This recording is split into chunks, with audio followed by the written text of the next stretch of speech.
পৃথিবীতে বিভিন্ন ধরনের গোপন সংস্থা রয়েছে এবং তাদের গুপ্তচররা প্রতিটি দেশে আপনার সামনে দিয়ে চলে যাচ্ছে, কিন্তু আপনি হয়তো জানতেও পারবেন না তারা কে। তবে কি আপনি কখনো ভেবেছেন যদি তারা ধরা পড়ে তবে তাদের সঙ্গে কি হয়? কেন কোনো দেশেই কোনো গুপ্তচরের দায়িত্ব নিতে চায় না? গল্পের শুরু ইরান থেকে, যেখানে আমরা দুইজন কর্মীকে দেখতে পাই যারা একটি জায়গায় শহরের ওয়াইফাই সিস্টেম ঠিক করছিল। ওই জায়গার ঠিক পাশে ইরানে পারমাণবিক অস্ত্র তৈরি করা হচ্ছে। এই দুই কর্মীকে দেখার জন্য ইরানি সেনারাও সেখানে উপস্থিত ছিল, যারা তাদের উপর নজর রাখছিল। এর মধ্যে টম নামক এক ব্যক্তি বেস থেকে বেরিয়ে আসে এবং অলিভারকে বলে, চলো আমাদের চলে যেতে হবে, কাজ শেষ হয়েছে। তবে সেনারা তাদের থামতে বলে, কারণ তাদের সন্দেহ ছিল কিছু গড়বড় হতে পারে। কিন্তু অলিভার এর ইরানি ভাষা জানা ছিল, তাই সে তাদের সঙ্গে কথা বলার চেষ্টা করে, যেখানে সে বলছিল, আপনারা খামাখা আমাদের উপর সন্দেহ করছেন, আপনার সরকার আমাদের এখানে পাঠিয়েছে। এখন টম তার ফোন বের করে এবং সেনাদের ফুটবল ম্যাচের লাইভ স্ট্রিম দেখায়, যাতে তারা বুঝতে পারে কিভাবে ইন্টারনেট ঠিক হয়ে গেছে। আর তাদের কাজেই ছিল সেখানকার ওয়াইফাই ঠিক করা। এরপর তারা সেখান থেকে চলে যায়। তবে অলিভার খুব উদ্বিগ্ন ছিল,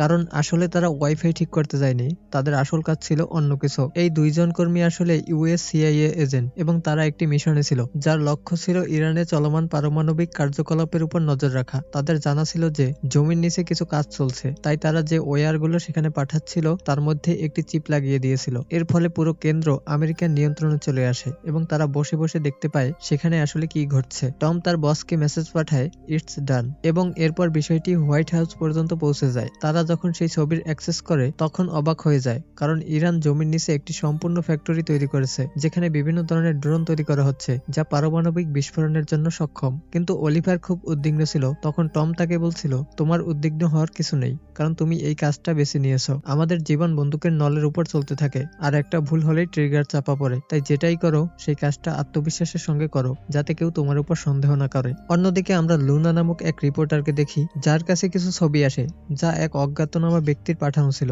সেই ছবিতে দেখা যায় সেই পারমাণবিক ফ্যাক্টরির 360 ডিগ্রি অ্যাঙ্গেলের দৃশ্য। এটা দেখে সে নিজে অবাক হয়ে যায় এবং তাকে বলা হয় যে তার এই সিক্রেটটি রাখতে হবে। যদিও সে তা মেনে নেয়, তার মনে এক ধরনের লোভও আসে। যদি সে এই খবর তার বসকে জানায় এবং যদি এটি টেলিকাস্ট হয়ে যায়, তবে সে রাতারাতি ধনী হতে পারে। তার বসও অবাক হয়ে যায়, কারণ এটি একটি বিশাল আন্তর্জাতিক খবর হতে চলছিল। তবে তারা জানতো না যে তাদের কলগুলো তেহরানে বসে থাকা কিছু অফিসার শুনছে। এখান থেকেই আসল গল্প শুরু হয়। গল্পে আমরা টমকে তার বাড়ির ছাদে দেখতে পাই, যেখানে সে তার স্ত্রীর সঙ্গে কথা বলছে। তার স্ত্রী তার কাজ নিয়ে অত্যন্ত চিন্তিত, কারণ টম অনেক বছর ধরে তার থেকে দূরে থাকে, তাকে টাকা পাঠায় না, তার সঙ্গে কথা বলে না। এই অবস্থায় তার স্ত্রীর সিদ্ধান্ত ছিল ডিভোর্স নেওয়া, কারণ তার সন্তানদের উপর এর প্রভাব পড়ছিল এবং তাদের আরো দীর্ঘদিন পয়সা না থাকার কারণে জীবন কাটানো সম্ভব হচ্ছিল না। তবে টম তাকে বোঝানোর চেষ্টা করে যে সে এই কাজেই দক্ষ, এর বাইরে সে আর কিছুই জানে না। তার স্ত্রী তাকে উত্তর দেয়, এটি কি ধরনের চাকরি যেখানে তোমার নিজের কোম্পানি তোমাকে চিনতে চায় না আর তোমাকে এমন জায়গায় পাঠিয়ে দেয় যেখানে আমেরিকানদের মেরে ফেলা হয়।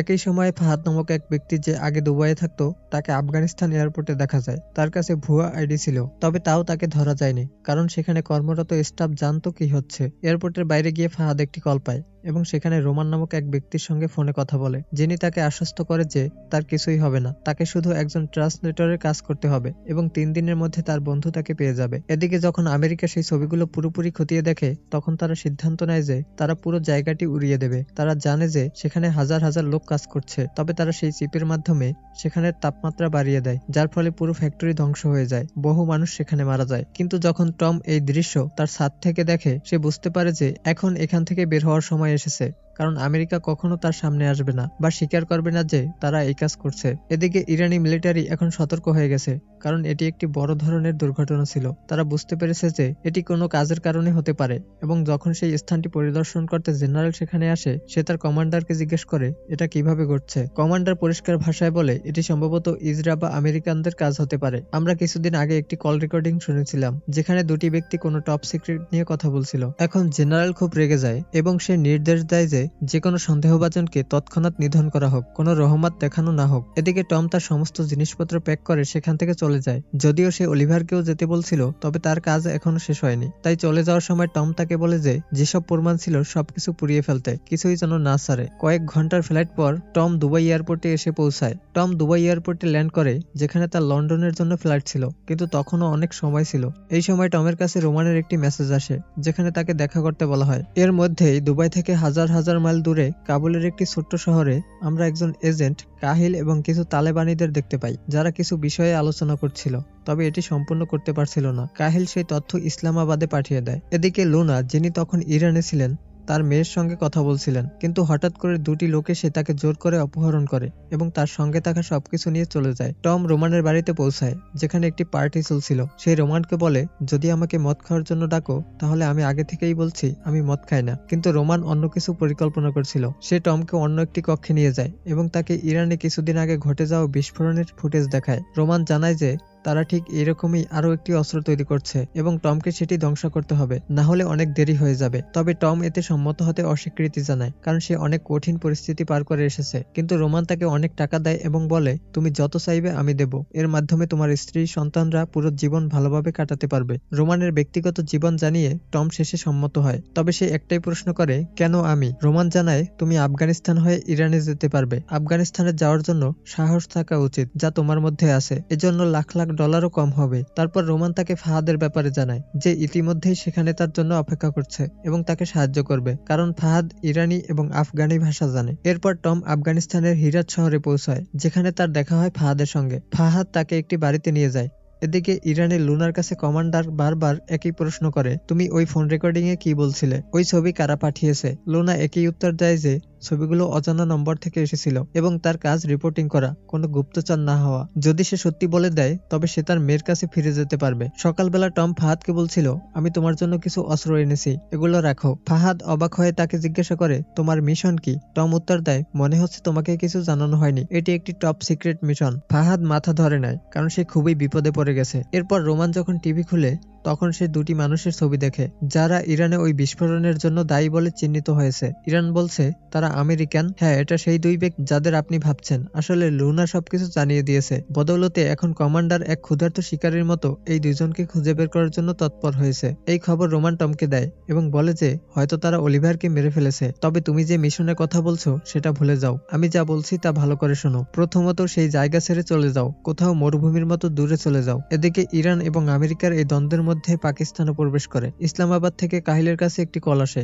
যেখানে আইএসআই হেড তাকে জানায় যে তাকে টমকে ইরান থেকে আগে ধরতে হবে এবং সেটা অবশ্যই জীবিত, যাতে সে তাকে বাজারে বিক্রি করতে পারে এবং সবাইকে দেখাতে পারে যে তারা এটি করে দেখিয়েছে। তাই কাহিল এখন হেরাতের দিকে রওনা হয়, কারণ টমের শেষ লোকেশন সেখানে ছিল। টম যদিও আমেরিকান, তবে এতটা নির্বোধ নয়। প্রথমেই সে তার সব কাগজপত্র পুড়িয়ে দেয় এবং ফাহাদকে জিজ্ঞেস করে, এমন কোনো জায়গা আছে কি যেখানে তীব্র গরম পড়ে এবং সেখানে বিপজ্জনক কিছু না হয়? ফাহাদ তাকে খান্দার নামক জায়গার কথা বলে, যা শুনে টম বলে, ঠিক আছে চলি, কারণ এখন আমরা সবাই বিপদের মুখে পড়েছি। অন্যদিকে রোমানকে সিআইএ হেড কল করে এবং তাকে জানায় যে টমের সঙ্গে কোনো যোগাযোগ রাখা যাবে না, কিন্তু রোমান তার বন্ধুকে মরতে দেওয়ার জন্য ছেড়ে দিতে পারে না। একই সময় কমান্ডার জেনারেলকে জানায় যে তারা টমের লোকেশন পেয়ে গেছে এবং এখন তার পেছনে রয়েছে।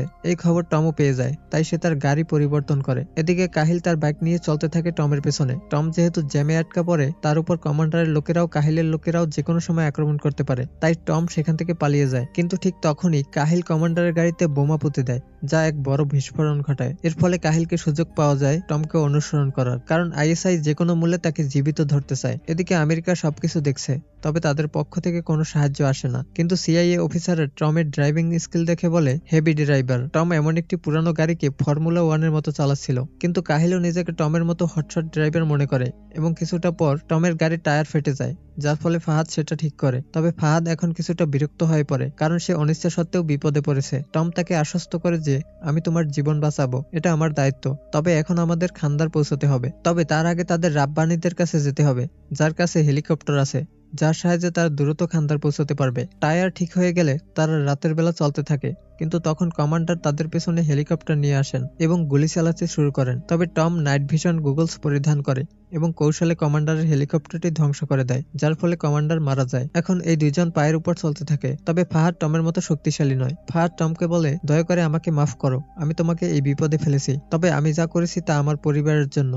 আমার মেয়ে ডাক্তার হতে চায়, আমার টাকা দরকার। ফাহাদ আরো বলে, আমার ছেলে তালেবানদের হাতে মারা গেছে এবং সেই সময় আমি দুবাই পালিয়ে গিয়েছিলাম, না হলে তারা আমাকেও মেরে ফেলতো। সকাল হলে তারা সবাই রাব্বানির আস্তানায় পৌঁছে যায়, আর সেখানেই কাহিল একটি ভাঙা প্লেন খুঁজে পায়।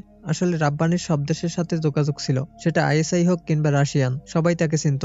কিন্তু যখন ফাহাদ রাব্বানির চেহারা দেখে তখন সে প্রচন্ড রেগে যায়, কারণ রাব্বানির লোকেরাই তার গ্রাম ধ্বংস করেছিল, যেখানে তার পরিবারও ছিল। তাই সে টমকে শাসিয়ে বলে, তোমরা বড় শহরের লোকজন নিজেদের লাভের জন্য যেকোনো দেশে ঢুকে পড়ো, আর তার জন্য আমাদের মতো নিরপরাধ লোকেরা মারা যায়। ফাহাদের এই কথাগুলো টমেরও খারাপ লাগে, কারণ সেটাই সত্যি। এর মধ্যে তারা জানতে পারে রাব্বানির কাছে এখন কোনো হেলিকপ্টার নেই তাই সে তাদের একটি ট্রাক দিয়ে দেয়। এরপর রাব্বানি আইএসআইকে খবর দেয়, যারা টমের অবস্থান জানিয়ে দেয়। কিছুক্ষণ পর কাহিলও সেখানে এসে উপস্থিত হয় এবং সবাই মিলে টমকে ঘিরে ফেলে। টম বুঝে যায় যে রাব্বানি তাকে পেছন থেকে ছুরি মেরেছে। তারপর আইএসআই প্রথমে ফাহাদকে প্রচন্ড মারধর করে, কারণ তাদের দাবি ছিল যে ফাহাদ নিজের দেশের সাথে বিশ্বাসঘাতকতা করেছে এবং আমেরিকানদের সাহায্য করছে। ওদিকে টমকেও মারধর করা হয়। ঠিক তখনই টম কিছু আওয়াজ শোনে। হ্যাঁ, রোমান তার বন্ধুকে বাঁচানোর জন্য পুরো সেনাবাহিনী নিয়ে সেখানে হাজির হয়। তারা আইএসআই এবং কিছু লোকাল বিদ্রোহীদের উপর বেপরোয়া গুলি চালায়, যাতে অনেক আইএসআই সদস্য এবং বিদ্রোহী নিহত হয়। এই ফাঁকে রোমান টম এবং ফাহাদকে উদ্ধার করতে সফল হয়, কিন্তু যখন তারা গাড়ি থেকে বের হচ্ছিল, কাহিল তাদের দেখতে পায় এবং তারা শুরু করে। ওদিকে আমেরিকান সিক্রেট সার্ভিস পুরো ঘটনাটা লাইভ দেখছিল, কিন্তু কিছুই করতে পারছিল না। তারা শুধু এই অপেক্ষায় ছিল টম কোনোভাবে বেস পর্যন্ত পৌঁছায়, যেখানে তাকে আর কেউ কিছু করতে পারবে না। কিন্তু বেস থেকে টমের দূরত্ব এখনো 4 কিলোমিটার এবং সেই পথটা পাড়ি দেওয়া মানে মৃত্যুর মুখোমুখি হওয়া। কাহিল টমদের লক্ষ্য করে গুলি চালাতে থাকে এবং রোমানের গুলি লাগে। সে গাড়ি থেকে পড়ে যায়, কিন্তু তবুও গুলি চালিয়ে যায়। কিন্তু এক সময় তার গুলিও শেষ হয়ে যায় আর কাহিল তাকে মেরে ফেলে। তারপর কাহিল তার ডিউক নিয়ে টমকে তাড়া করতে শুরু করে। এদিকে টমের চোখের সামনে তার ঘনিষ্ঠ বন্ধুকে মরতে দেখে, কিন্তু এখন এটা বন্ধুত্ব নয়, বুদ্ধি প্রমাণ করার সময়। তাই সে গাড়ির গতি বাড়িয়ে দেয়, কাহিলও তার গতি বাড়িয়ে দেয়। ঠিক তখনই তালেবানদের প্রবেশ ঘটে। হ্যাঁ, তারা তাদের পুরো দল নিয়ে একটি আমেরিকানকে ধরতে আসে। তারা একটি লঞ্চার দিয়ে গুলি ছোড়ে, যা টমদের গাড়ি উল্টে দেয়। এতে টম এবং তার সঙ্গীরা আহত হয়। কাহিলের শক্তি দেখে সবাই থেমে যায়, কারণ সে নিজেই টমকে মারতে চায়। তাই এখন তারা মুখোমুখি একে অপরের দিকে গুলি চালাচ্ছে। একটি গুলি কাহিলের কাঁধে লাগে এবং সে পড়ে যায়, কিন্তু টমও বুঝতে পারে যে শেষ সময় আসন্ন। তাই সে ফাহাদের সামনে হাঁটু গেড়ে বসে মাপ চায়, কারণ সে তার প্রতিশ্রুতি রাখতে পারেনি, তার প্রাণ রক্ষা করতে পারেনি। তবে ফাহাদ একজন ভালো মনের মানুষ ছিল। সে টমকে ক্ষমা করে দিয়ে বলে, এটা ঈশ্বরের পরিকল্পনা, হয়তো আমার গল্প এখানেই শেষ। ফাহাদের কথা শুনে টম আবেগপ্রবণ হয়ে পড়ে এবং নিজের শেষ সময়ে তার স্ত্রী এবং সন্তানদের স্মরণ করে এবং চোখ বন্ধ করে। ঠিক তখনই তার কানে একটা বিকট শব্দ আসে। সে চোখ খুলে দেখে মরুভূমি যেন কোনো আগ্নেয়গিরির মতো ফেটে যাচ্ছে। তখন সে আকাশে কিছু F-16 ফাইটার জেট দেখে, যার উপর লাল সাদা ডোরা ছিল। এটি দেখে সে ফাহাদকে বলে, এটা আমেরিকা, আমরা নিয়ম ভাঙার জন্যই নিয়ম তৈরি করি। আসলেই পেন্টাগনের কর্মকর্তারা তাদের সৈন্যদের সামনে মরতে দেখতে পারেনি, তাই তারা নিজেরাই এই অভিযান পরিচালনা করে। এরপর ফাহাদ এবং টম দুজনকেই বেছে নিয়ে আসা হয় এবং প্লেনে বসানো হয়। এই পুরো যাত্রায় সবাই তাদের প্রিয়জনকে হারিয়েছে। জেনারেল তার ছেলে ইসমাইলকে হারিয়েছে, যে একজন কমান্ডার ছিল। টম তার সবচেয়ে ভালো বন্ধু রোমানকে হারিয়েছে। ফাহাদ বহু বছর আগে তার পুরো পরিবারকে হারিয়েছে, কিন্তু শেষ পর্যন্ত কেউ কিছুই অর্জন করতে পারেনি, শুধু মৃত্যু এবং দুঃখ ছাড়া। এই মুভিটি যেহেতু আমেরিকান, তাই এখানে আমেরিকাকে ভালো দেখানোর চেষ্টা করা হয়েছে। যদি এই মুভিটি ইরান অথবা আফগানিস্তানে তৈরি করা হতো, তাহলে হয়তো সেই দেশের দৃষ্টিভঙ্গি দেখানো হতো। যাই হোক, মুভি যেখানেই তৈরি হোক না কেন, আপনাদের কেমন লাগলো নিচে কমেন্ট করে জানাবেন।